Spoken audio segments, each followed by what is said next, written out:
Gomes. Da representante, a decisão do Conselho ontem de lançar uma missão naval no Mediterrâneo no âmbito da Política Comum de Segurança e Defesa é um passo decisivo e no bom sentido. Mas tem de ser justificada pelo imperativo de salvar vidas e assim impedir que se afundem também os princípios e valores fundadores do projeto europeu. Só depois para desmantelar as redes esclavagistas que instrumentalizam as tragédias que impelem refugiados e imigrantes para a Europa.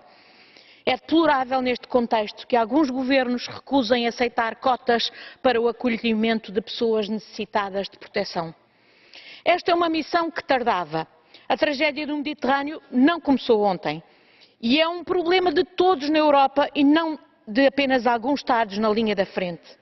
É com sentido estratégico e coerência entre todas as políticas de segurança interna e de ação externa, incluindo as políticas de desenvolvimento, comerciais e de aprovisionamento energético, que a União Europeia tem de agir em todas as frentes para ajudar povos a resolver conflitos, a livrar-se de regimes opressivos e para atacar outras causas dos fluxos migratórios, como a miséria.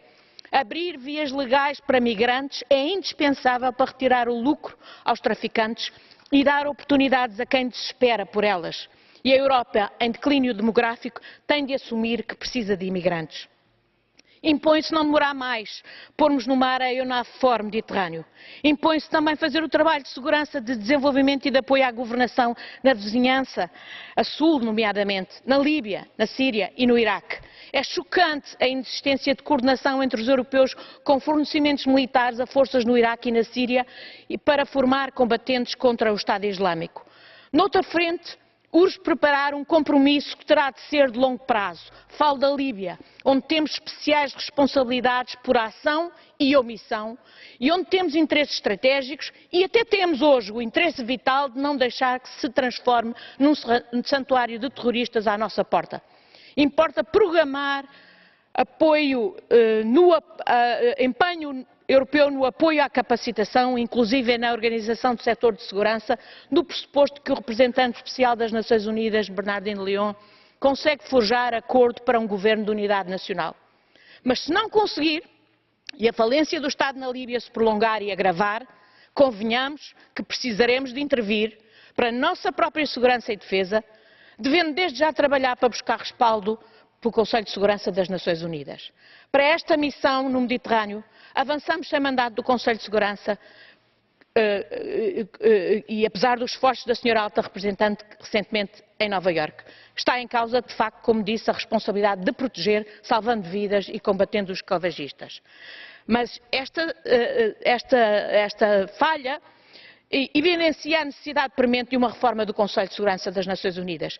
Isto tem que ser colocado na agenda europeia, está na hora de exigirmos a reforma do Conselho de Segurança e reivindicarmos um mandato, um lugar de membro permanente para a Europa. Para a EUNAVFOR Mediterrâneo estar operacional quanto antes, como quer o Conselho, é preciso que os Estados-membros disponibilizem os meios humanos e equipamentos, porque a União não tem recursos civis ou militares próprios. Ora, no relatório de que eu sou autora e que hoje analisaremos, exigimos justamente uma mudança drástica de cultura dos nossos governos. É fundamental que os Estados-membros, sob a sua orientação, Sra. Alta Representante, cooperem mais no domínio da aquisição de material e equipamento militar. É fundamental que articulem as suas políticas e opções de armamento. É fundamental que invistam no pooling and sharing e que seja traçado um plano de necessidades e objetivos em matéria de equipamento militar conjunto que responda de facto às necessidades e que nos permita, enquanto União, cumprir as nossas obrigações. Reconheçamos, de nada servem boas intenções quando sabemos de antemão que levará meses até que a EUNAVFOR Mediterrâneo esteja operacional. O preço a pagar é demasiado caro. Não podemos deixar que a ilusão soberanista e a opacidade protecionista de alguns governos refreiem a ação da União Europeia numa matéria tão fundamental para a segurança coletiva e para a credibilidade da União. Por isso pedimos que a Comissão invista na vigilância da implementação das duas diretivas do mercado interno no domínio da aquisição e das transferências de material e equipamento de defesa e que exija o cumprimento das novas regras por parte dos Estados-membros. Para que tenhamos um mercado interno funcional nesta área, é crucial que se purguem as práticas corruptas e opacas que minam o setor, que vedam possibilidades de cooperação e de competição e desenvolvimento tecnológico e que constituem, de resto, um mau retorno para o dinheiro dos contribuintes investido nos orçamentos nacionais de defesa. A boa aplicação destas diretivas é fundamental para a base industrial e tecnológica de defesa, que, como também identificou ontem o Conselho, é a peça-chave da estratégia da União para a segurança e defesa coletivas. Merci, Madame Gomes. Obrigada. Terminamos com a senhora Ana Gomes. Também tem 2 minutos. High Representative Mogherini. Muito obrigada, Sra. Alta Representante, e pelos seus comentários em relação ao meu relatório sobre os mercados de defesa. Eu gostaria de lhe pedir que imprima uma direção estratégica na Comissão, nomeadamente, para que estas diretivas sejam aplicadas e que assim se evitar que se tomem decisões contraditórias, como o Comissário Festever, que recentemente permitiu que um país como o meu, Portugal, pudesse continuar com o desmantelamento dos estaleiros navais portugueses que eram fundamentais para a nossa marinha. E ter permitido que isso acontecesse, interpretando assim de forma errónea as diretivas. Também e também aquilo que se fez em relação a infraestruturas fundamentais e empresas extremamente importantes em matéria de defesa, e como por exemplo o Porto do Pireu, serem cedidas a interesses estrangeiros, neste caso do Pireu, a China.